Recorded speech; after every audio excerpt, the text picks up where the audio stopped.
Uh, Very good morning, friends, and nice to see you everyone on the very large numbers on this Sunday morning. So, first of all, I would like to welcome all the office bearers of GICA and members of GICA. I would also like to extend warm welcome to our two speakers today, Shri Bhargav Desai and Shri Pawan Bakeri, and also a warm welcome to all other guests and students who have joined us in large numbers. So actually, this motivation which we got from tomorrow's successful event, we tried to improve many things, and I think we have uh, handled technical things more better in this seminar. So I myself, Yash Majitia, is the host and moderator of this session on real estate sector outlook, September 2020 and beyond. So just to give brief background, this is a first of its kind seminar wherein we are focusing to some extent on local and as well as the regional extent of infrastructure as well as at national level. And many of you are guests as we see from our data analytics part. So I will briefly introduce GICA. Gujarat Institute of Civil Engineers and Architects is established in 1947, is a unique professional organization. Today, GICA is a premier institute of civil engineers and architects functioning as a non-government organization registered under charitable trust and society. GICA has a membership of more than 4,300 professionals comprising of civil engineers, architects, builders, developers, town planners, valuers, structural engineers, and contractors who are either employed or self-employed. So with this now, I would like to request President GICA, Shri KC Patel, to give his welcome address and a brief about the subject that we are discussing today. Thank you, Yash. Good morning, everyone. I would to like welcome all GICA members, guests, and resident speakers, Bhargavbhai Desai and Sri Pawanbhai Bakeri, for addressing this seminar on real estate sector outlook September 2020 and beyond, organized by Study Circle Committee of the Gujarat Institute of Civil Engineers and Architects. Beginning front runner in enhancing technical knowledge, GICA is arranging webinars in current condition of COVID-19. Yesterday, we held our first webinar on resilience and sustainable planning concept for pandemic condition, and it was a great success with more than 150 participants. Till start of March 2020, every Sunday was an important day for all real estate developers and customers. People made site visits and analyzed option and purchased a property from real estate developers. It was a happy day for all stakeholders. Now, today,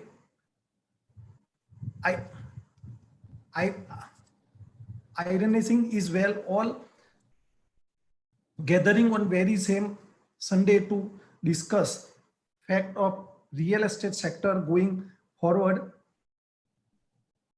ending of COVID-19 situation.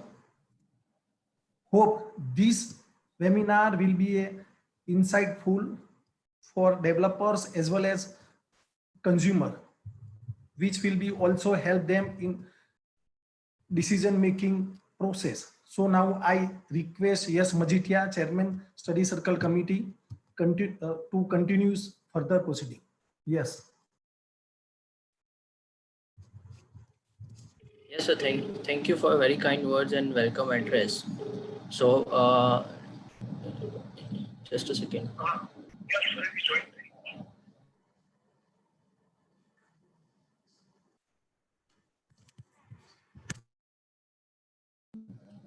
Yeah. So now I will like to introduce our first speaker of the day, Shri Bhargav Desai. So Shri Bhargav Desai is an immediate past president of GICA, and in addition to that, he is also a director at PC Snehal Group of. Moreover, he is also a director at RESMA, that is Real Estate Studies and Management Academy. So he has a very vast experience of about 3 decades in this field of real estate as well as infrastructure projects. So he will be the first speaker today, and he will enlighten us regarding what is the actual context with regards to Ahmedabad and real estate sector and at a regional level also. So now I request our first speaker, Shri Bhargav Desai, to address us.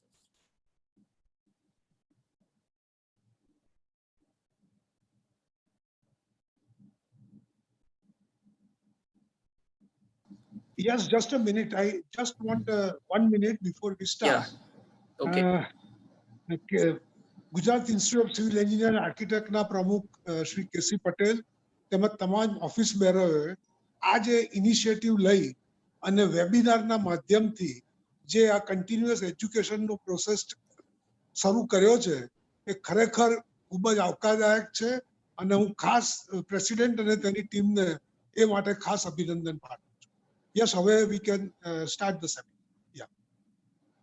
Yeah. So I have shared the screen. Is it visible? Yes. Okay. Yeah. So we will start here. Yeah. So first of all, let us see what is the COVID-19 scenario. એટલે COVID-19 જે અત્યારે આપણને આ pandemic ભરખી ગયું છે એમાં ત્રણ situation આવનાર સમયમાં થઈ શકે.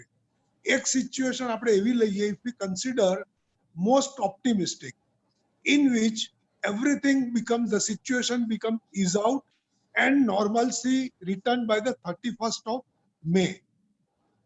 This is too optimistic, but that also one scenario is this.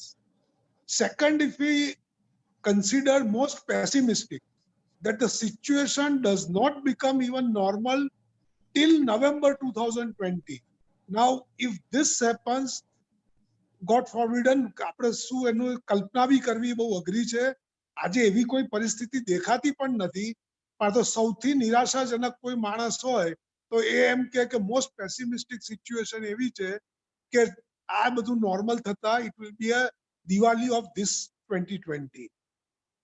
But in my opinion, the most realistic situation, which is the easing out, will start by 15th of May and normalcy will be returned by 15th of July 2020. So today we are on the 19th April, May, June, July, down the line 3 months, we will be almost normal from in this COVID-19 pandemic. So from the information available in public domain, this realistic situation seems to be the most relevant, and hence in my presentation, I have considered this realistic scenario.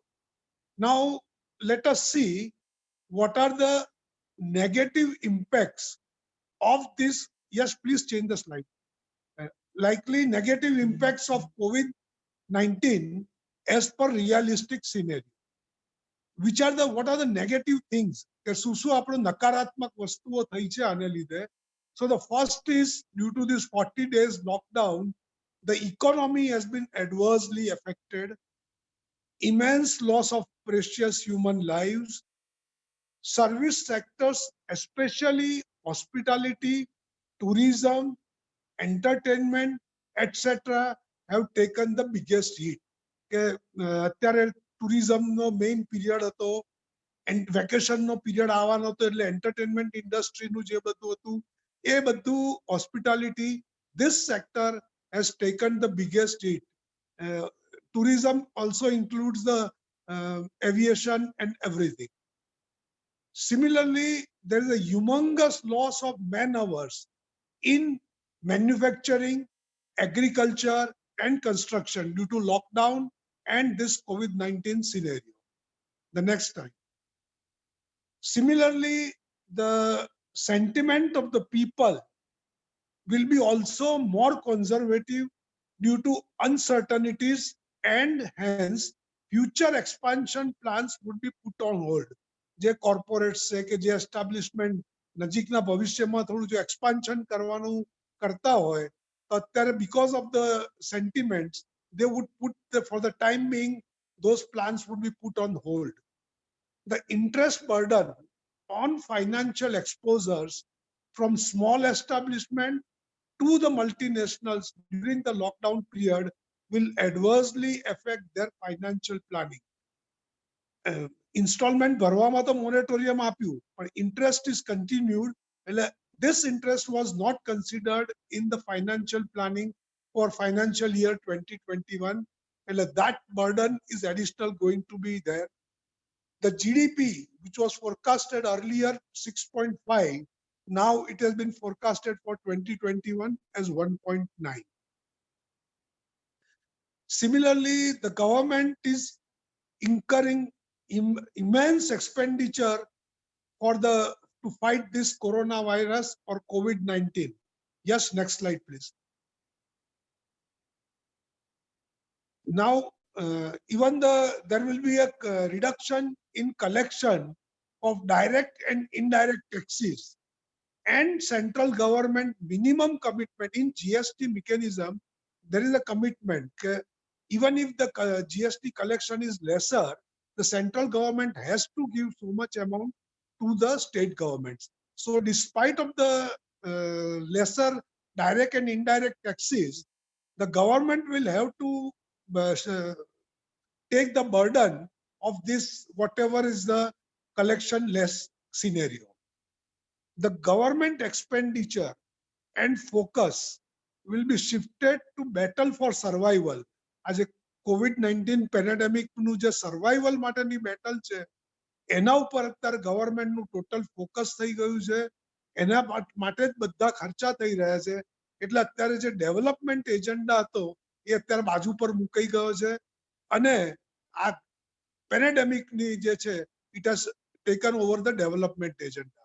And very difficult period ahead on hospitality and financial sectors. That, as we said, it has taken the biggest hit. So those sectors are going to be facing the very difficult period ahead. So with this negative, there are couple of positive impacts also on this thing, and one should always be more optimistic than the pessimistic. So what are the likely positive impacts of COVID-19 as per realistic scenario? હવે જે આપણી healthcare facilities છે, એમાં ઘણો ખર્ચો જે થઈ રહ્યો છે, એટલે એ જે આપણી healthcare facilities, there will be many more and very upgraded healthcare facilities will be there. So that is a positive thing. Similarly, due to the large chains and etc., the small traders and vendors, who are on the verge of extinguishment, કે લોકોની એક હયાતી નાબૂદ થઈ જાય એ દિશામાં જઈ રહ્યું હતું, that got survived, and that particular segment established the need of their network in society. આજે જે નાના ટ્રેડર્સ અને નાના વેન્ડર્સ સમાજને ઘરે ઘરે જઈને જે રીતે એમની જરૂરિયાતો પૂરી પાડે છે, that is, they have established that they are a very important segment of this society. Now similarly, the Reserve Bank of India has also taken a very proactive steps, and whatever the steps till date they have taken, they have added 6.5 lakh crore in the economy. So this addition of 6.5 lakh crores, and in the coming days, even the more and more reforms will be coming. But till now, whatever reforms have been done, the experts have said that 6.5 lakh crore will be added in the economy. And hence, it is all likely that the economy will not be so adversely affected as being discussed and projected by all people. Yes, next slide. Similarly, yes, next slide, please. This construction industry supports more than 200 ancillary industries and gives direct and indirect employment to 40 million families. 40 million families તમે ગણો, 5 જણનો એક family હોય તો 20 કરોડ લોકોને તો direct indirect employment આપે છે આ સેક્ટર. અને 200 એન્સિલરી ઇન્ડસ્ટ્રી કન્સ્ટ્રક્શન રિયલ એસ્ટેટની જોડે જોડાયેલી છે. અને જે જીડીપીમાં જે કન્સ્ટ્રક્શન અને રિયલ એસ્ટેટનો જે શેર છે, that is 12 to 14%, and hence to revive the economy and restart the growth engine, government will have to give a booster dose to this industry. એટલે the immediate revival માટે જે fast track માં ગાડી ચાલુ કરવી હોય તો construction industry એ જ એક main segment છે government માટે. અને એટલા માટે કારણ કે એના પર 20 કરોડ લોકો directly indirectly નભે છે. And 200 ancillary industries are also linked with this industry. So the government will definitely think to give the booster dose to this industry. So these are the positive impacts in my opinion. Now, yes, next slide. So this during the course of this lockdown and etc., many experts have forecast very gloomy picture for the real estate sector. And the overall what they have said is there will be a correction of at least 20%. એટલે 20% જેવા ભાવ down જાય એવું આ experts નું એવો એક સૂર કંઈક નીકળે છે. આપણે બધે પબ્લિક ડોમેન ઉપર જે ઇન્ફોર્મેશન છે એનું એક કન્ક્લુડ કરીએ તો આવું કંઈક થાય છે. With all due respect to above experts, my view is different. મારે કંઈક જુદું તમારું ધ્યાન દોરવું છે અને એટલા માટે જ આજે મને જે GICA દ્વારા તક મળી છે એ દ્વારા હું તમને જે એક્સપર્ટ્સ કરતા આપણી પરિસ્થિતિ શું અલગ છે એ અંગે એક ધ્યાન દોરવાનો પ્રયત્ન કરું છું. અને ફોર ધીસ એ લોકોનું જે કઈ એસેસમેન્ટ છે એ પેન ઇન્ડિયા એસેસમેન્ટ છે કે એ however I am targeting, I am dealing with a very specific case, Ahmedabad and surrounding real estate areas scenario. So my focus of my entire presentation is pertaining to our directly livelihood or our directly professional obligation of Ahmedabad and surrounding areas. Next slide, please. So here I would like to highlight some of the differences, how we are different. Ahmedabad real estate, how it is different from Pan India. That couple of differences I have enlisted, and that I would like to bring it to your kind attention. Pan India માં શું થાય છે કે કોઈ પણ land parcel કોઈએ બી ડેવલપરે purchase કરવું હોય તો એ જે એક્વિઝિશન છે it has to be from the auction by the development authorities in that particular area, whether it's a small land parcel or a large land parcel. However, in our Ahmedabad and Gujarat, the land parcels are acquired through TP scheme mechanism. એટલે TP સ્કીમમાં જે બી કપાત થતી હોય અત્યારે હવે 40% થાય છે એ કપાત કર્યા પછી જે 60% જે જગ્યા મૂળ જમીન માલિક પાસે રહે છે that the development authority gives the right for the balance land to the original owner.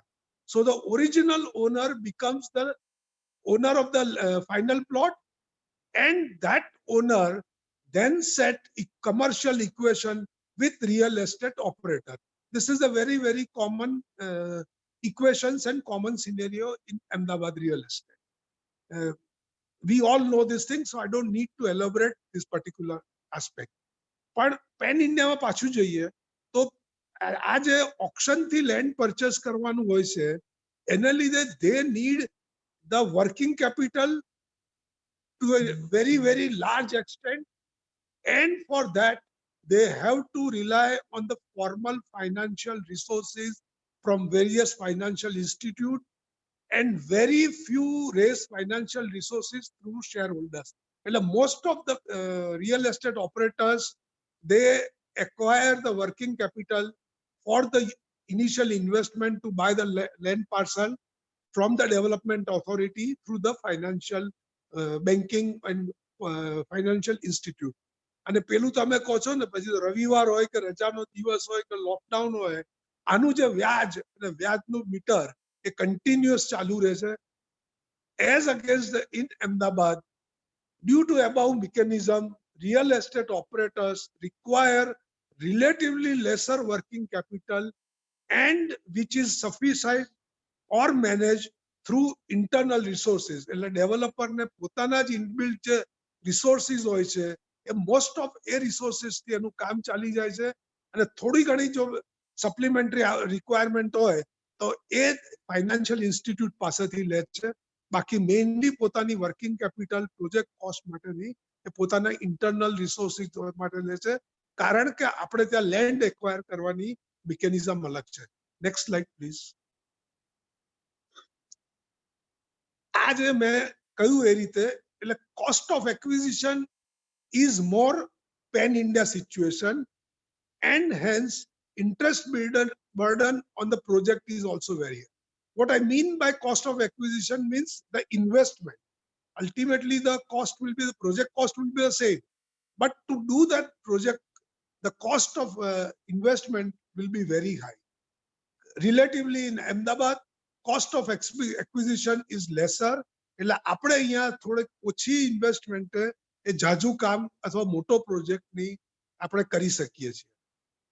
Due to this thing, in pan India the cost of the end product is very high and hence become beyond reach of large section of the society. આ વસ્તુ બહુ જ અગત્યની છે. The cost of the end product due to this particular mechanism becomes very high and hence become beyond reach of large section of the society. In case of Ahmedabad, the cost of the end product is lesser and hence relatively affordable by large section of the society.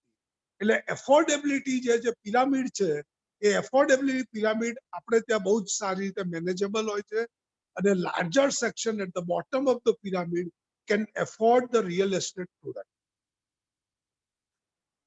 In pan India, the process of obtaining development permission is also very time consuming.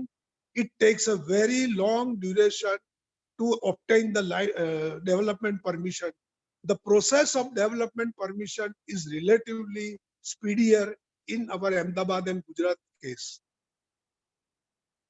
And the last point is, prior to even this pandemic, the pan India real estate was already sluggish and it was in relatively bad shape, while Ahmedabad real estate was very strong, bullish, and hence will be able to sustain this pandemic blow.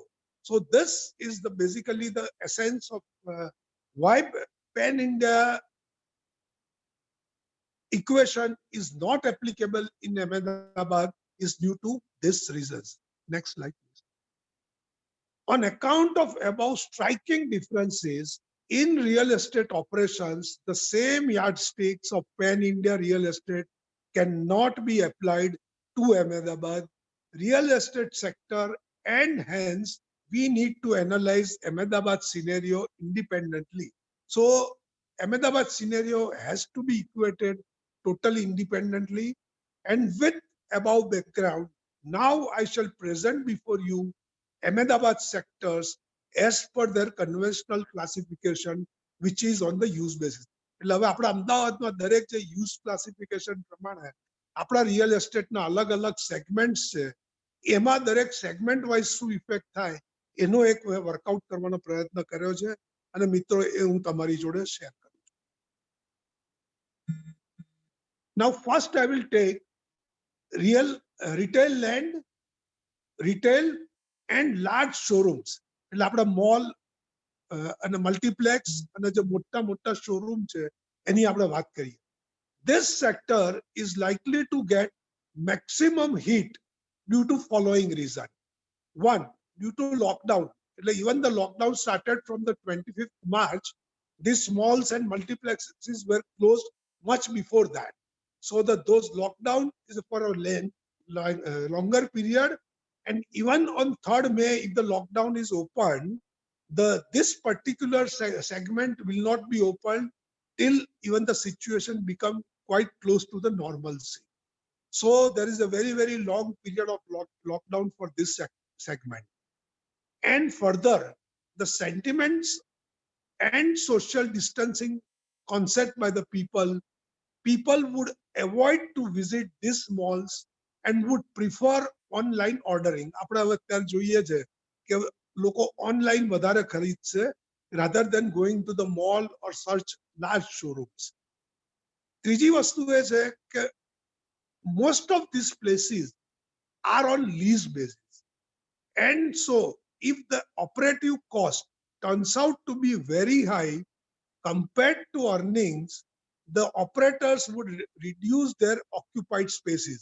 કે ભાઈ એ 5,000 square foot માં હોય અને જો એની operative cost બહુ થતી હશે, so he would like to shrink his operation to 3,000 square feet. So 2,000 square feet he would vacate. Similarly, એક બીજું રીઝન એ પણ છે કે અમદાવાદમાં આ particular segment prior to pandemic it was very overpriced. એટલે એમાં આ બધા reasons ને લીધે what I forecast is there will be a likely correction depending upon the location and the segment, etc. But the correction would be there, and the correction would be to the tune of 15 to 25%. So 15 to 25% correction I foresee in retail and large showrooms. Next slide, please. Now, I would like to go to the other segment, that is commercial office spaces. Commercial office spaces will both have the negative and positive impacts. So I would like to highlight what are the negative impacts and what are the positive impacts in this particular segment. The negative impacts is, એક તો હવે આપણે જે work from home, આપણે બી અત્યારે GICA માં જે seminar કરતા હતા એને બદલે હવે વેબિનાર કરી રહ્યા છીએ.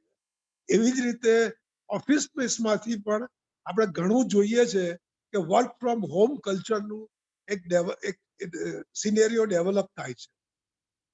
બીજું થોડું ઘણું જે જોબ કટ્સ બી ઇકોનોમીના જે એને લીધે આવવાના. આ બંને કારણે લીધે જે બી there will be the reduction in the requirement of the space of many establishment. So the space reduction or space requirement will be lesser. Similarly, second, as we have seen earlier, the people would try to put their expansion plans on hold, and hence the new demand may not generate very quickly. Third is, due to financial burden, establishment would tend to reduce their space requirement. આ ત્રણ જે negative ઇમ્પેક્ટ્સ છે એને કારણે એક space requirement ઓછી થશે. At the same time, there are, yes, next slide please. There are couple of positive impacts also. First is the requirement for small to large healthcare facilities will be generated. જે અત્યારે healthcare facilities નું માં ખૂબ જ કામ થઈ રહ્યું છે, એને જે આઇસોલેશન વોર્ડ ને બધી જે વાતો છે એને લીધે હેલ્થકેર ફેસિલિટીમાં ઘણો મોટો વધારો કરવો પડશે. Second is, as being discussed in public domain, કે ભાઈ મોટા મોટા જે મલ્ટીનેશનલ એસ્ટાબ્લિશમેન્ટ્સ અત્યારે ચાઇનામાં છે, એ ચાઇનામાંથી they are thinking અને એક movement ચાલે છે કે they would like to take their establishment away from China. So as being discussed in public domain, many large establishments would like to pull out from China, and if all goes well under dynamic leadership of our honorable PM, many of them will consider India as alternate nation, which shall generate this segment space requirements. Third positive impact is, due to change in mindset, many of our people would prefer make in India products in lieu of Chinese products. આ ત્રણ positive impact છે. એમ પહેલા આપણે જોયું એમ થોડી negative impact પણ છે, પણ આ બંનેનું આપણે કરીએ તો the scenario, in my opinion, from above perspective, my conclusion is that the correction in this segment will be minimum. It will be somewhere zero or nil, or maximum it can be 5% correction for this particular segment, commercial and office space. Now we will go to another segment, that is high-end residential. Unfortunately, this high-end residential segment will also as adversely or at least adversely affected as per the mall and large showrooms. The main reason for this are this segment, new buyers will put priority on hold. કે અત્યારે કોઈ પણ માણસે planning કર્યું હોય એને એ રીતે પૈસાની સગવડો પણ કરી હોય પણ આ પેન્ડેમિક સિચ્યુએશનને કારણે જે એક સેન્ટિમેન્ટ વીક થયા છે એના કારણે લોકો અત્યારના નવું ખરીદવાને બદલે એમ કરશે કે ભાઈ અત્યારે મારે અત્યારે રિયલ એસ્ટેટમાં નથી કરવું. Let me now focus, let this thing corona fear vanish, then I will see. So the new buyers would be little reluctant to come for the immediate buying. Second is the અમુક જે top લેવલના જે છે અને upper middle segment એમાં જે થોડું કાં તો job loss આવે અથવા તો cut in salary આવે એને કારણે even if they book this particular high-end residential, they would not be able to make the payment of their installments as regularly as they were earlier doing. એટલે એના કારણે એક આપણને રિયલ એસ્ટેટ આ સેગમેન્ટમાં રિયલ એસ્ટેટ ઓપરેટરને થોડો cache loss બી જવાની શક્યતા રહે. અને આજે મેં આગળ કહ્યું એમ કે વીક સેન્ટિમેન્ટ છે એને કારણે હાઈ એન્ડ પ્રોડક્ટમાં I foresee correction ranging from 5 to 20%. So the correction would be definitely there. Only the time can tell what will be the exact, but at least I see in this range some correction. Next slide, please. Now we will go to the affordable housing. Affordable housing is the main product of the real estate sector. Now this affordable housing is bare necessity of the human being. It is not the luxury or not for the investment. This particular segment, people buy for out of their necessity. Sheer and dire need, they buy this segment. Further, this is a very large segment, that too in the bottom of the pyramid. So the many incentives are in pipeline for this segment from the government, from the financial institute, and active consideration of the government, which will support this segment to a great extent. So the government, if even a first support will come, that support will come for the affordable housing, not for any other segment of the real estate sector. Next slide. Now, so that is why whatever the booster dose which is going to come in the coming days from the government, that is state as well as the center, that will for this particular segment of the real estate. And hence, from above perspective, my conclusion is that the correction in this segment will not be there. In fact, post December, if the realistic scenario of COVID-19 occurs, post December 2020, I foresee some positive movement in this segment. So the affordable housing will be the first one to get the positive momentum. Now the next slide. We will go to the plotted development segment of the real estate. This, due to fear psychosis, some would like to move away from the crowded surroundings, especially which residential units are in close vicinity of very thickly dense development.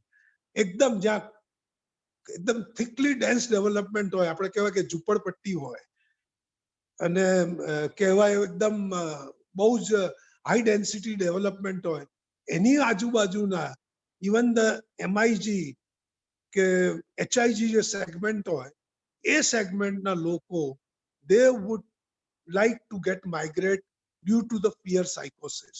આ જ વસ્તુ આપણે earthquake વખતે પણ જોઈ હતી અને એ જ્યારે આ લોકો વિચારે કે ત્યાંથી પ્લોટેડ ડેવલપમેન્ટમાં જવા માટે તો they would prefer a far off location કે આપણો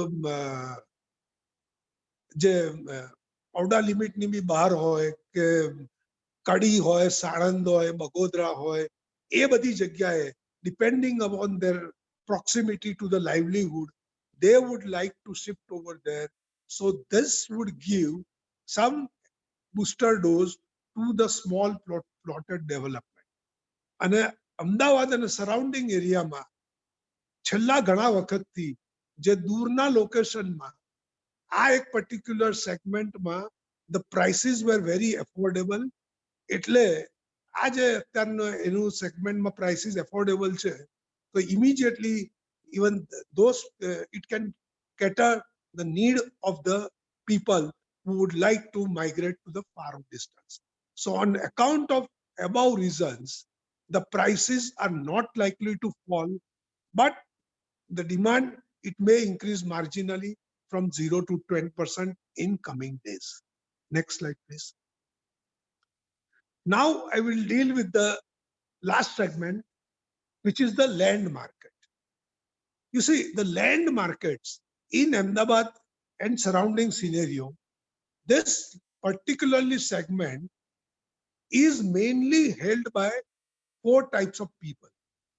Either they are held by the big corporates, high net worth individuals, wealthy, જે સુખી કુટુંબો, જે ખેડૂત કુટુંબો, સુખી કુટુંબો છે એ લોકો, અને ચોથું જે રિયલ એસ્ટેટ ઓપરેટર્સ છે પોતાના ડે ટુ ડે બિઝનેસ માટે.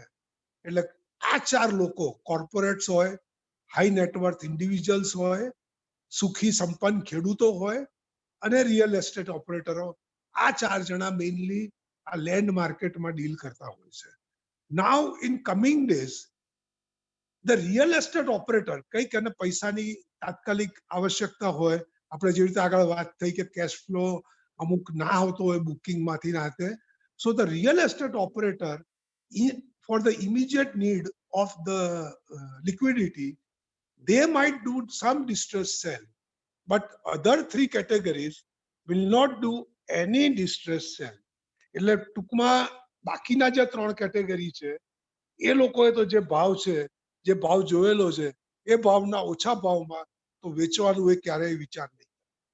અને બીજું કે સ્ટેટ ગવર્મેન્ટે કોઈ બી બુસ્ટર ડોઝ આપવો પડશે, તેની પાસે લિક્વિડ પૈસા તો છે જ નહીં, એટલે એ જે કંઈ લિક્વિડ ડોઝ આપશે that would be in terms of FSI, અને એ FSI ને કારણે બી આ લેન્ડ માર્કેટ છે જળવાઈ રહેશે. On account of above reasons, the prices will not be corrected.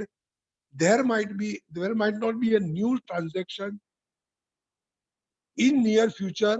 Sector will remain sluggish. એટલે બહુ સોદાઓ જે પહેલા ફટાફટ થતા હતા એ નહીં થાય, પણ એટલીસ્ટ આમાં બહુ કરેક્શન નહીં આવે અને market will remain subdued.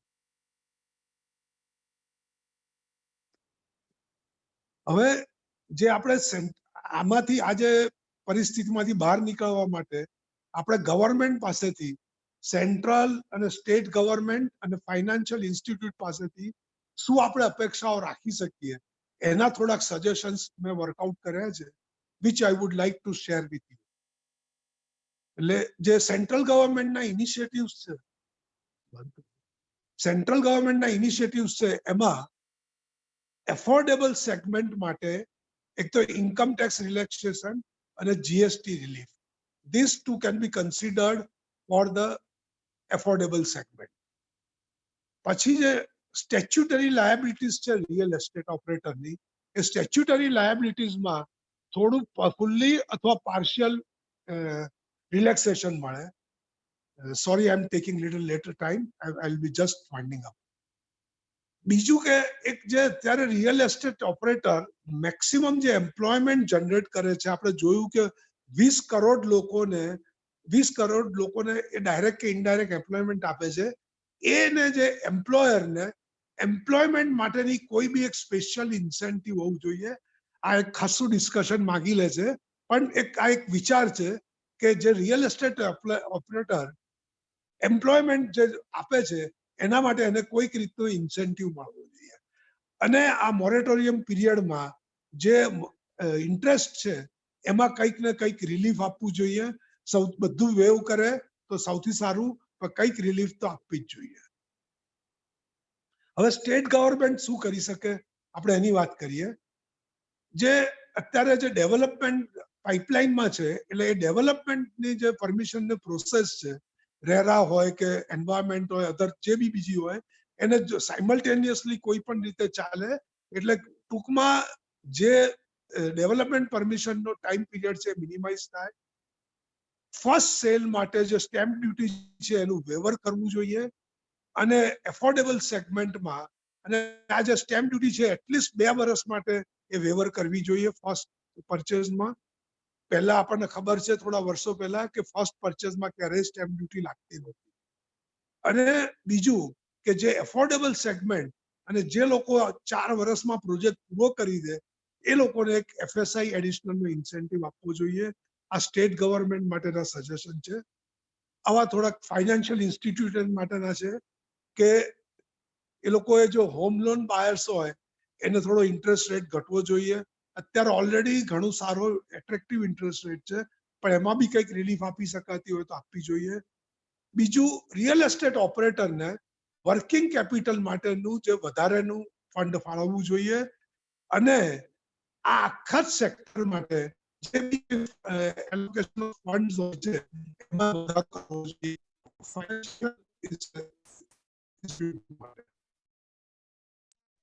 Now, from all these things, my conclusion is, now in that analysis, it can be concluded that Ahmedabad real estate scenario post September is not that bleak as forecasted for Pan India.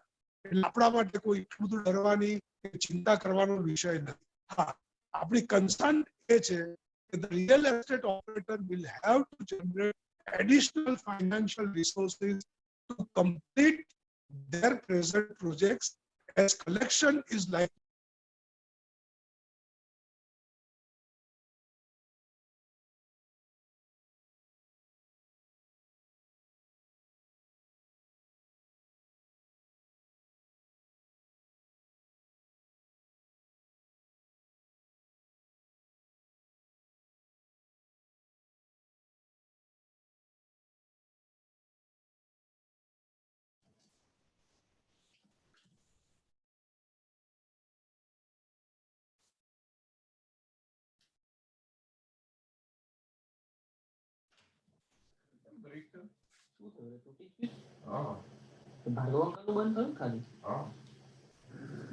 Hello.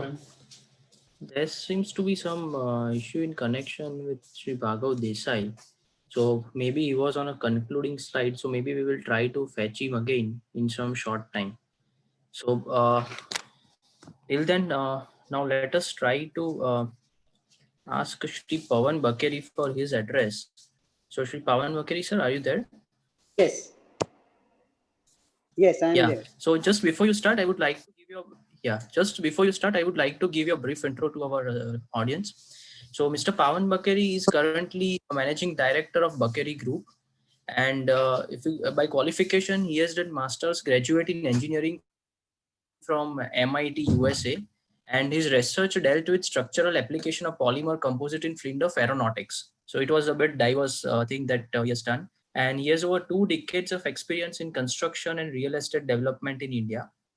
He is also a serial entrepreneur, having started an alternative energy firm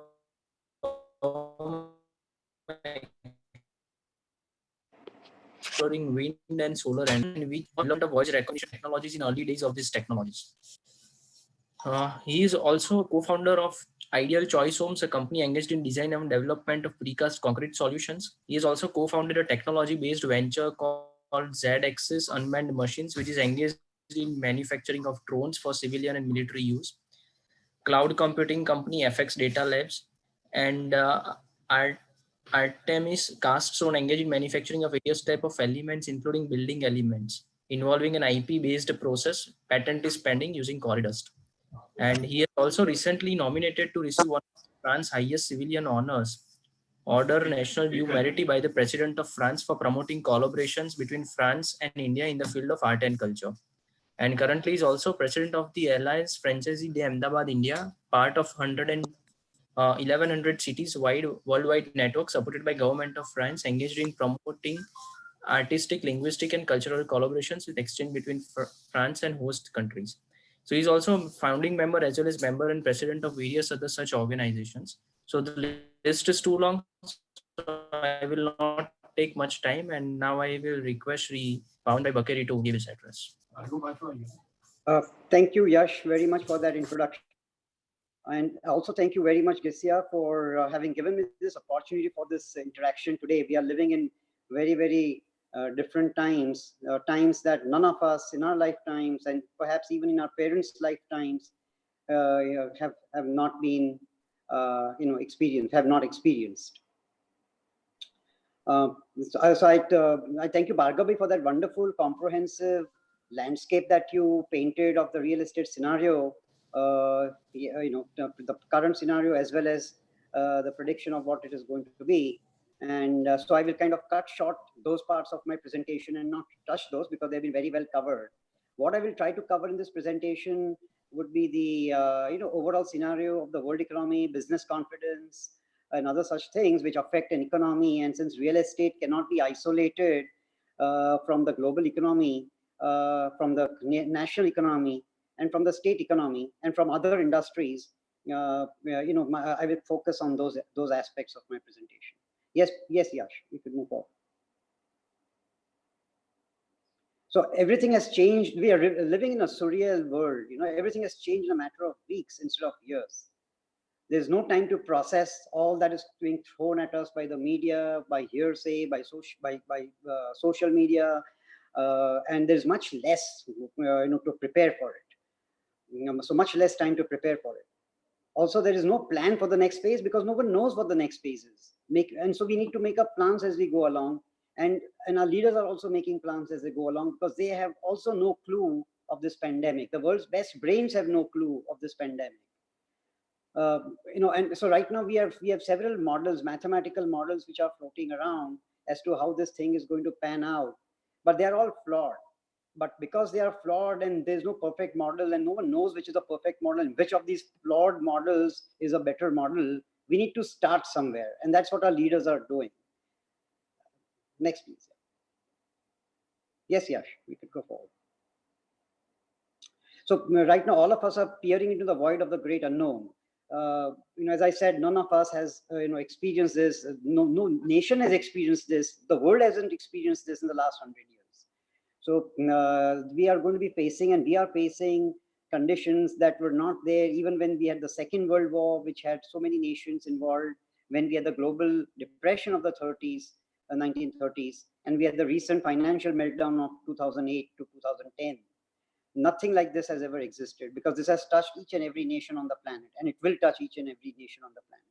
And since we have no precedent on how the economy is going to be behaving, we just have to kind of adjust as more data comes in, and we need to tweak our models. And I am the first one to admit that I do make mathematical models for business and for other stuff, but in this current scenario, I'm as confused as the next person.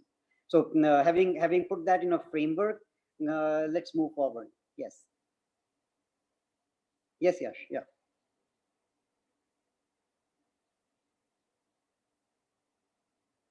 Yeah, we could move forward, Yash. So this is a survey of business leaders that has been conducted by the intelligence unit of Business Insider, Business Insider, and these are the surveys done of CEOs and top leaders across all geographies and across all industries, including politics, industries, IT, real estate, hospitality, travel, tourism, everything, arts, sciences, everything, education. So it shows that this survey shows that like everybody knows and thinks that we are heading towards a recession worldwide. 43% think that there's a very extremely likely chance of a recession. And 35% think it's very likely. So we have a sizable, nearly 80% who are on the same page that a recession is going to occur. Okay, and the world economy, is based so much. This slide is important. This survey is important because this shows how much people are going to invest, how much business leaders are going to be investing their businesses into mergers and acquisitions, into creating new businesses. And if they don't create new businesses, if they don't invest in their own business, then it's a vicious cycle.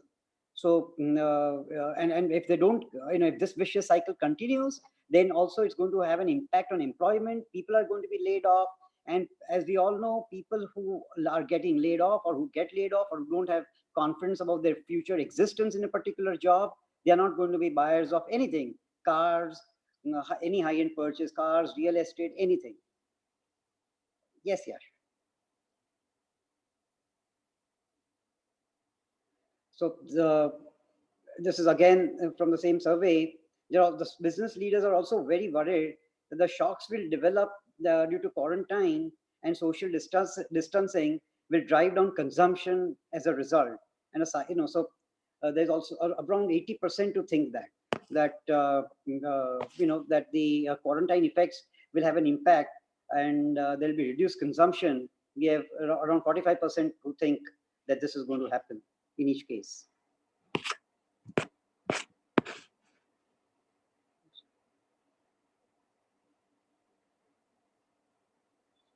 And also a lot of people are going to be, a lot of business leaders and thought leaders are really very, very apprehensive that supply chains which are currently disrupted will not get, get back on their feet anytime soon. Forget next 1 or 2 months, we could have this effect of, lasting for 6 to 9 months. So even if we are ready as business people, as real estate developers, as service providers, to be back on our feet, but if the supply chain isn't ready, what are we going to do? A lot of labor which has gone back to their native places, especially in in immigrant heavy industries like construction and real estate, which is dependent upon immigrant labor, and most factories also, manufacturing. That's going to be a real challenge, because when the labor doesn't come back, the factories don't produce, and when the factories don't produce, they don't sell, and then when they don't sell, there are no consumers, so other businesses are not able to consume. We need a tile manufacturer to be active in order to have tiles and cement and steel and so on and so forth. So if these are not providing, even if we are ready to build, there won't be material, and there is not going to be labor coming back anytime soon, because these people, especially the labor, this pandemic has put the fear of God in their minds. They have undergone nightmares. They've been stranded on highways in the boiling sun without food, and they've been separated from their families. So for them to get over this psychological shock, which this pandemic has created, it's going to take time. Factories can be put up. Machines don't have any psychology, but humans have. So how, so it's going to be a huge behavioral and psychological issue that the world will be facing, and India too is not going to be immune from that. So as the survey shows that 2/3 of the leaders. Additionally, there's a broad concern also about the economic impact. The survey shows that 44% of leaders think that there'll be supply chain shortages, and that the shipment of goods will slow. 23, nearly 50% think that there'll be factory closures and that the shipments of goods will slow down. Next, please. So 2/3 of the people surveyed, they think that there'll be a negative impact to not only their own business, but also the overall, scenario. So already, 3% have already been heavily impacted. A small, group of 7% say that there is a positive impact. I guess these are from people who are providing tools like Zoom and Skype and Microsoft meetings and so on and so forth. So there has been a positive. Distance education, Byju's and Coursera, and those guys are going to be really, going to benefit, because once people change their habits, it's very difficult for people to change their habits, for students to change their habits and for teachers to change their habits. But once it is done, then they feel that, oh, it's so convenient to teach from the comfort of their own homes and to learn from the comfort of their own homes. So as Bhargavi was also mentioning, this is going to impact real estate industry because these are all consumers, because these are private classes. So they will think, okay, they will use this technology to reach out to more students and cut down costs. So that would have an impact on those kind of sales of commercial spaces. Yeah, next, please. And we are still in the early days of this pandemic, right? I mean, no one has any experience of how this thing is going to be behaving. But half of the executives who have been surveyed, they expect their company to experience a very, very large impact from this pandemic in the next 3 months. And as I mentioned, business confidence is a key driver to economic growth and a key driver to employment, and that's a key driver to sales to consumers, and in every industry. Next, please. So the threats and opportunities, commercial spaces, co-working spaces may face challenges because people would not like to sit next to someone they don't know, especially when that someone is going to be different every day or every week or every 2 weeks or every month. So, so those are going to be facing challenges, and they will have to redesign their workspaces and perhaps make them less efficient. Right now, co-working spaces are thriving because they have been able to cram more people into the same space than other spaces. So typically they would have a footprint of say 30 square feet dedicated to one person, unlike the typical rented space of more than 2 times that. But these are going to face challenges. Bhargavi also mentioned about congestions in residential areas and how those people will be buying and moving away. So that's a challenge. Co-living is a challenge also. Just like co-working, we have co-living. And so that's also going to be challenging, but that's going to impact the real estate industry in a positive manner, because less people will be probably going forward for co-living, and they will probably go in for their own homes or in for rented apartments, which are fully theirs, even if they are smaller. So, it depends upon, how you treat these threats and whether you convert those from weaknesses to opportunities. Of course, the opportunities are also there. The reduction in interest rates, we have had a reduction in home rates and from 8% on an average to about 7.25%, which is a great blessing, but that's only less than 10%. It's just 0.7%. A mature economy like Europe or the United States, they have reduced interest rates from anywhere from 0.5% to 1% or 0.8%, when their base rates have been as low as 3 and 4%, which is less than half of India's base rate of 8 to 9%. So we need to really do much more. As a percentage, we have done only 0.7% reduction, 7% reduction in our interest rates, while other countries have done 50% reduction in their interest rates as a percentage terms and in percentage terms. I think if we bring down interest rates for the next 1 or 2 years from the current 7.25% to 7.5% to around 3 to 4%, that is going to be a big driver. Whether it's for consumer durables or home loans or any sort of business loans, if they are going at 12, 13%, if they are brought down to say 8%, which is the current housing loan base, that's going to really, really improve business confidence. Because right now the biggest thing which is keeping business leaders awake at night is the interest. Bhargavi mentioned that this is going on. Every single minute, whether it's a holiday, whether it's a pandemic, interest rates are always riding on fully charged horses. So if they are brought down significantly to even under 8%, why not 6%? It's not the time for half-baked measures or half measures. Just be bold. And this administration that we have now in Delhi, it's really known for its bold measures. So we are very hopeful, that this administration will kind of be sticking to its knitting, and will be very bold like it has in the past for various other issues, and will come up with something very, very significant and impactful, because nothing short of out of the box thinking and bold move is going to create any impact. So let's not do half-hearted measures like 0.7% rate reduction. Let's think of a 5% reduction. We really need to give an electric shock to our economy. When you are, almost moribund or almost on the verge of death, there is no sense in, taking small steps. It's either this way or that way. Anyway, we are going to die, but might as well do the best, give it an electric shock and see what happens. Next, please.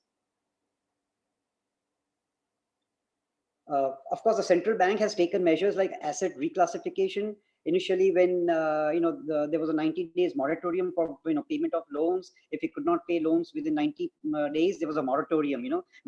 And then only banks could follow up. And then there was an additional period of say 15-20 days. Now we in the last week, 3 days ago, not only as the moratorium, the bank has said, central bank has said that this there will be a 90 days delay permitted in the repayment of loans, which will be not included in the moratorium period. So totally we are looking at 180 days of delay in the loans, repayment, and before it gets classified as a non-performing asset, as an NPA on the books of the banks and the financial institutions.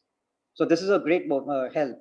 But again, of course, the interest in this period will be continuing. So if something can be done about that, I think that will keep many businesses alive. Then in terms of liquidity management, TLTRO has been introduced of 50,000 crores. TLTRO has been given by the RBI, for to banks, for investments by the banks in the commercial paper and grade A bonds and non-convertible debentures of non-banking finance companies. And not only the major ones, but it has also laid a condition that at least I think 30 or 40% of this amount that the banks take from the central bank has to be in the smaller NBFCs and the micro lending financial institutions. Then in addition to that, there is a 50,000 crore special refinance facility made available to NABARD, SIDBI, and National Housing Board. Out of this 50,000 crores, National Housing Board is going to be getting 10,000 crores. So again, that's going to benefit NBFCs because they will be able to refinance their portfolios, their loans through NHB and through NABARD. Also, the reverse repo rate, which is essentially the rate that banks get from the Reserve Bank for parking their funds with the central bank. So that has been reduced to discourage banks from parking their funds, their excess liquidity with the central bank rather than lending to businesses. So, but of course, this again just for 0.25% reduction, and that to a temporary reduction for the next 3 to 4 months. That's not enough. This has if we really have to give an electric shock, why not bring this down to zero? Why not disincentivize the banks so much that they do not become so cautious and then start taking more risks? And yes, sure, there will be some businesses where the NPAs will which will go NPA, but again there'll be so many more businesses which will be saved from being bankrupt.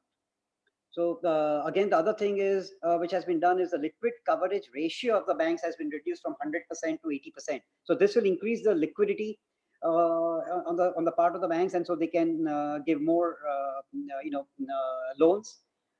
And not only that, but the central bank has asked the banks not to declare dividends and payouts in order to conserve cash for lending. So instead of paying dividends and payouts to their shareholders, they will be having this extra money for lending. And hopefully this will inject more liquidity in the system. So all these measures are done, but a lot more can be done. And we hope that these are not the first of the measures, that there will be many more, but this has to be done ASAP, as soon as possible. We really have no time. Next, please.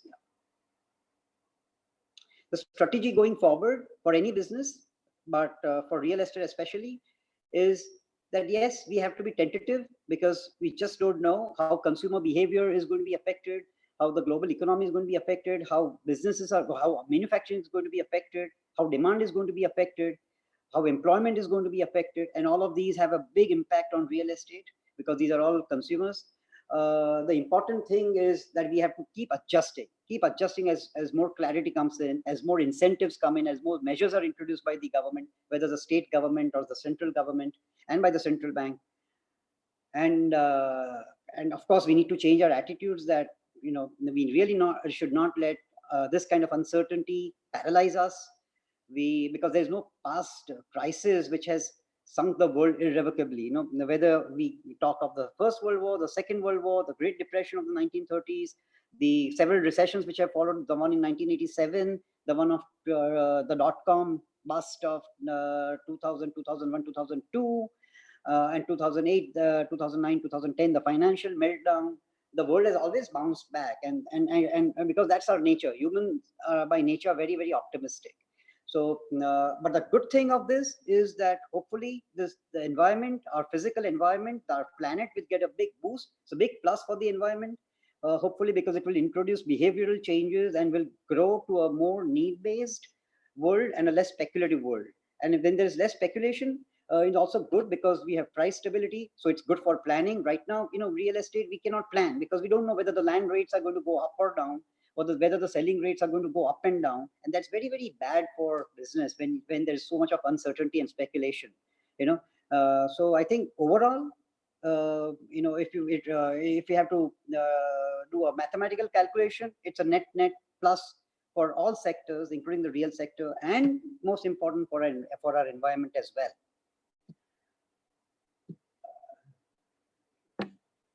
Yes, next please. Yeah. So with that, I thank you all for being such patient listeners. And above all, I thank you, Gisia, for having given me this platform for interaction. And I do hope that we, have more such interactions. And once this pandemic is over, we should use this platform for reaching out to more people and for reaching out to more speakers. Thank you very, very much, Yash, for coordinating all of this. And look forward to seeing all of you again.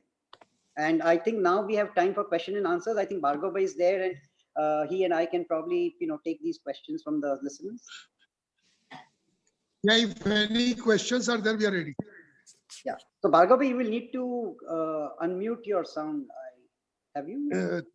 That only Yash can do.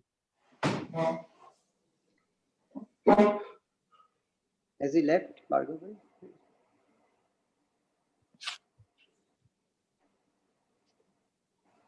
Hello. Yes. Yeah, so we can hear you. Okay, fine. Yeah. So would you like to conclude, as that was your presentation was interrupted? So would you like to? Let it be a question answer. Then. Okay. So we have first one question coming from Dr. V.M. Patel, that little higher cost in near future, then it doesn't mean that it will create difficulty for the sector to sell units in next 6 to 12 months. It's for Bhargav, sir. Yeah, Dr. V.M. Patel, you're right. What is actually this seminar is September 2020 onward. So up to the difficulties, etc., will be up to September. But the September onwards, whatever we have now projected, that the pattern will be more or less like that only. Demand is there.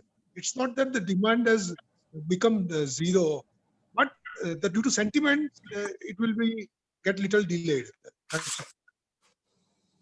Yeah.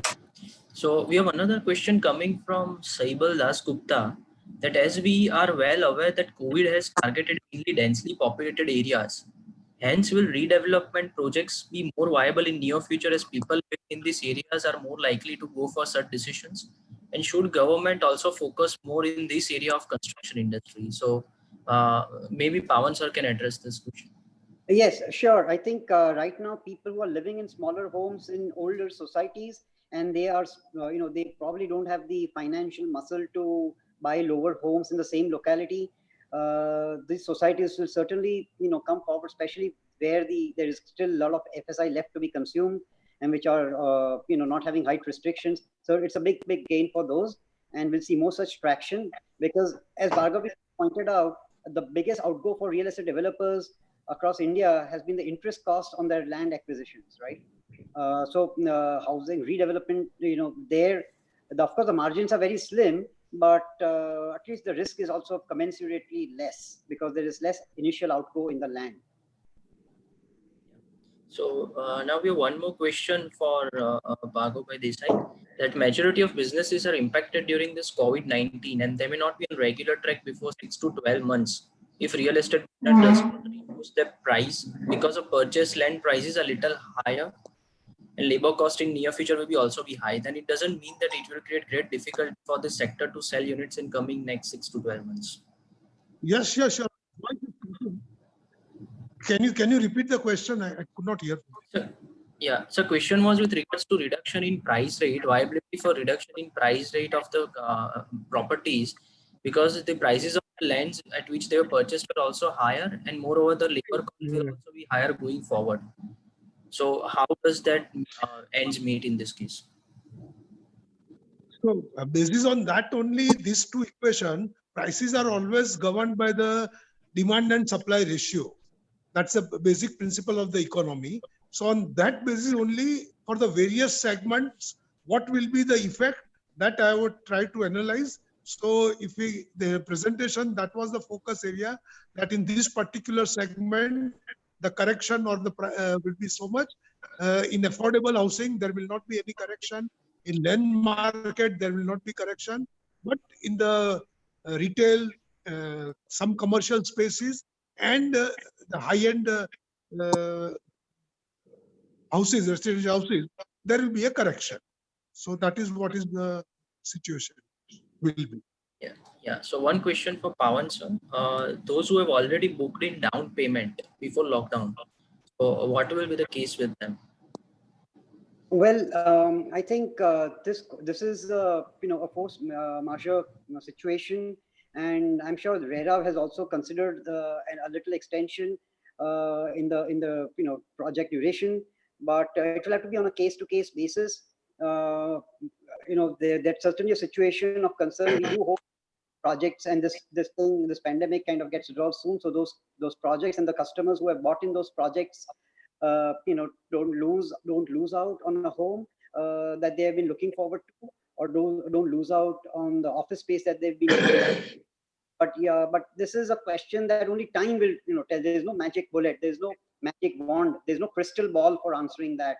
So it all depends upon how long this thing is going to last. And as I've also pointed out in my presentation, all the mathematical models by epidemiologists, they're all flawed, because they're assuming so many things and nobody knows from historical data whether those assumptions are correct or not. So again, the jury is out on that and very difficult to answer that. But RERA will give a lot of concessions in terms of the project duration. So eventually they will get their homes and their real estate spaces. So. Yeah. So now only last two questions. The first one is that should we purchase land for development of affordable housing if we get a deal with 20% discount, or wait for some time? Particularly affordable housing scheme, how can we decrease the cost? So it goes to Pawan Bhai. Well, affordable housing, especially in tier 2, tier 3 cities, has already been very, very, very low. For example, in Ahmedabad, typical affordable housing home is selling from 2,500 rupees a square foot to 3,500 rupees a square foot of built-up area. So, that I don't think, unless we starve our labor, we cannot go lower than that. Cement price, especially steel prices, have been at an all-time low, if you adjust for inflation. So the developers' margins have been also very, very low. If you look at land prices, material prices, and labor rates, there's not much margin in affordable housing project. Only the demand is there, so they are, there's not being able to sell. So, so I don't think there's going to be a major impact. Plus, the government is very, very likely to incentivize affordable housing because they want people now to have proper homes. Now, look at this Basti, Gulbarga Tekra, Hollywood was sealed, right, the day before yesterday. Now, all the slum rehabilitation policies that we have had, they have really not made a major impact because we still have 99% of the slums still existing. So if the authorities now, it's a wake-up call, I think, the authorities, to give them all the proper housing and to release the excess land for availability for developers, so that that land comes into play and we can give higher quality homes at decent prices, reasonable rates to the general population. So I don't think affordable housing rates are going to come down soon. They may take a little longer to sell because people who are typically buying affordable homes, they are employees, they are having regular salaries. So if they are worried about their jobs, they may not take a buying decision. But there's not much scope unless there's a distress sale here and there in certain locations. But I don't see it significantly going down. Maybe there could be 5 or 10%, right? Correction. But but at the same time, there's always a 5 or 10% plus or minus in any business deal, whether it's a very hyperinflationary market or a dull market. So that's not called a correction. In real estate, 5 or 10% always kind of goes up and down during even negotiations, irrespective of the kind of market we are having. So. And now when we are getting one interesting question from Sri Anand Tatu, that choose housing for migrant laborers taken up on a large scale. So this goes true for infrastructure projects also, because currently the situation we are facing due to labor going back to their home places because of insufficient facilities and all that at the workplace. So how it can be resolved for housing as well as infrastructure sector. So I think both Bhargav and Pawan Bhai can answer. Yes, I would like to give one input of my actual site condition in one of my infrastructure project, which is located somewhere very close to Gwalior. Gwalior is about 200 kilometers from this location, and my labor gang is sitting in Godhra. So you can understand the distance is more than 500 kilometers. Now that there is a pressing need or pressure on me, that those laborers, they want to come on site and work. So it is not with all this thing that what we are anticipating, that the labor will not come to the work site or for the housing or infrastructure, is, in my opinion, is not very, very correct. Yeah, those who are stuck there due to peer psychosis, they would like to go back. But once they go back, sooner in the coming days, they will be definitely, because of the Holi, those labor had gone to their homes. They are very, very willing to rejoin our construction projects. Only thing is, due to these revised norms, etc., the labor cost would be higher because we have to maintain certain standards, etc. So the cost would be higher, but it will not be as bleak as being said that the laborers would not come to the work site. This is my personal experience, which I am sharing. I don't know about the whole India situation, but this is my own personal experience. So your reply on this? Yes, I think that will be location dependent, as Bhargavi pointed out. It could be to Gwalior, but we have also been talking to some of our labor contractors, and some of them are positive, some of them are not so, and so it's a mixed bag. Yes, but it's a mixed bag, and at the same time, the market would like to extract the real estate operator also, and the construction companies. It is always they will have some upper hand, definitely. Yeah, and last question from my side to Pawan sir, that recently I came across some news that in big metro cities like Mumbai, Delhi, Chennai, the private equity investors are coming up with the bag full and they are purchasing the properties directly from the real estate developers, and they are getting a huge discount to it due to the cash flow that they're providing to the developers at this critical point of time. So how is that market in Ahmedabad, is PE market picking up in Ahmedabad, or it is not much developed or matured in Ahmedabad as of now? And how do you see the future of PE market going forward? Yes. So if you're talking of, these PE funds like Blackstone, they're typically interested in commercial spaces. Unfortunately, commercial spaces on a very large scale has not really, commercial development on a very large scale hasn't happened in Ahmedabad and in Gujarat, because IT industry has not really taken off. So our IT and service industry based on IT has not really taken off. Because the kind of spaces, say, for instance, an Infosys may need, or a TCS may need, or an HP may need, or an Amazon may need, or a Google may need. They would be needing 500,000 square feet, 1 million square feet just for one location. And they'll be employing 5,000 people in one location. So Blackstone, for example, is the largest property owner in the world, and it has the most number of is the owner of the largest amount of commercial space in the world, including is the largest commercial space owner in the country, in our country. But yes, if we have those kind of projects here and that kind of business coming in, and those kind of large deals happening, say 500,000 square feet, 1 million square feet, then they don't want to buy 10,000 square feet and 50,000 square feet, lease space. They want to do 1 million square feet deal, single client, single tenant. So then it makes sense. Yeah. That's not happening. Yeah. Okay. So now, thank you very much, Bhargav sir and Pawan sir, for your speech. It was very insightful. And I request Shri N.K. Patel sir to provide concluding remarks as well as his observations on the entire discussion. Yes, yes, yes. Can you hear me? Yes, sir. We can hear you. So first of all, I must congratulate the Gujarat Institute of Civil Engineers and Architects for this webinar. There was excellent presentation from both the speaker, well-experienced speaker. First, I will just draw few aspects on Bhargav Desai's presentation. He rightly said that the Ahmedabad real estate or Ahmedabad real estate market is different than the pan-India scenario. He tried to give us few logical reasons for the same. Like we had a different land management systems. Our Ahmedabad real estate company has a less exposure to formal finance, or at later stage we are going for a supplementary finance. And after that, he tried, he picked up each and every real estate product, various segments. So in retail and showroom, he rightly pointed out that after post-COVID mental phenomena, which will not attract the mall and retail spaces, and there will be some correction, either in lease amount or in the market price. I was very much agree with the commercial spaces, particularly Ahmedabad is different than Pune or Bangalore. We are not much bang upon on one industry, like IT and ITES industry in Pune or Bangalore. We are bang upon a pharmaceutical industry, which is going to be boom in near 2 years.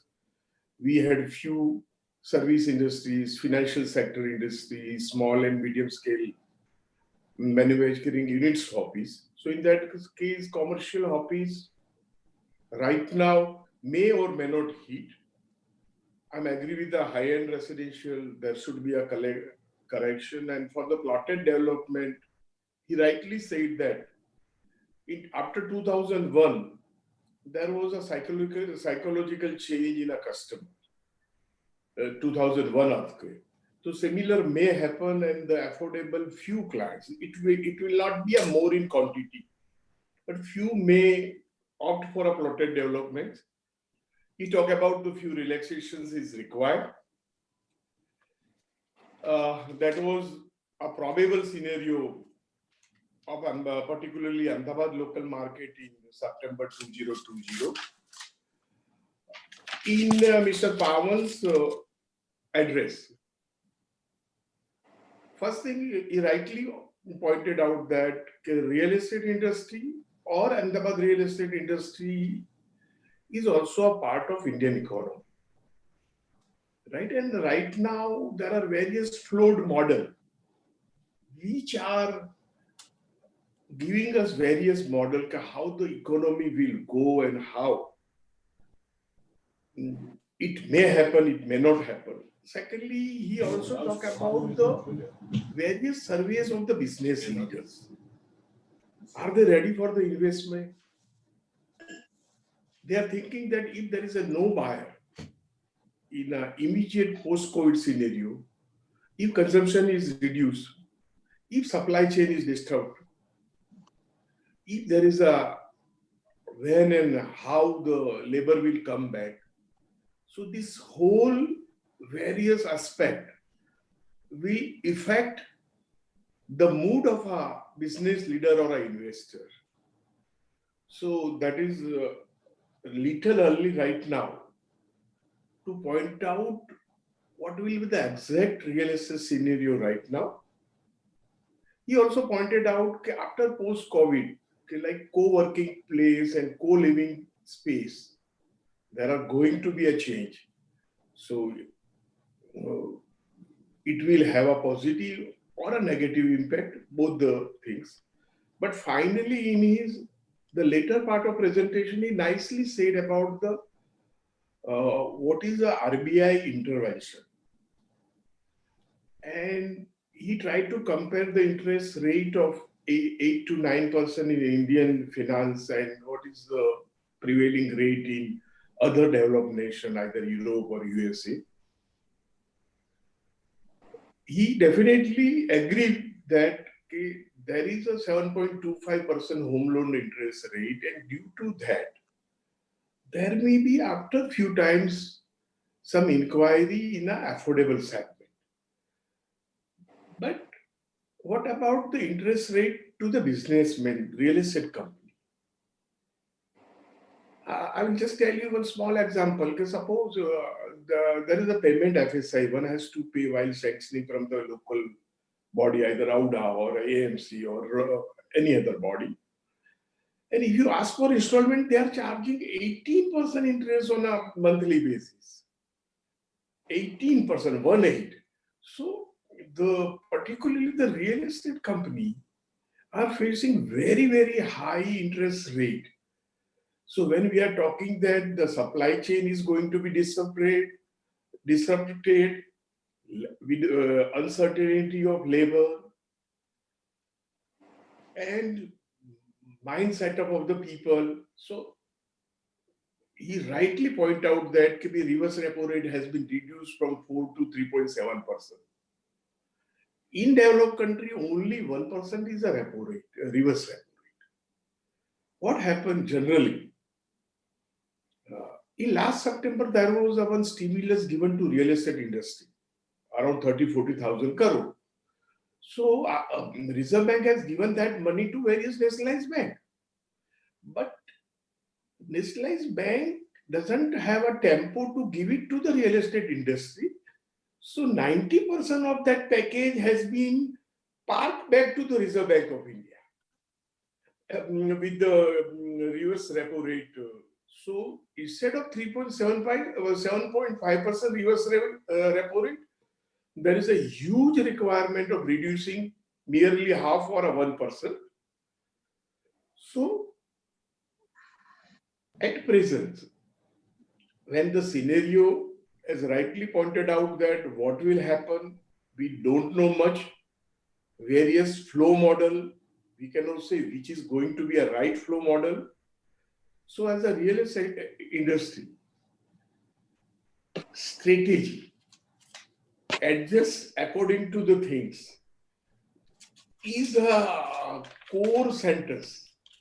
And finally, I will conclude that the land prices may not be reduced, as Bhargav has rightly pointed out. So either you supply the new land through development plan mechanism or increase the FSI.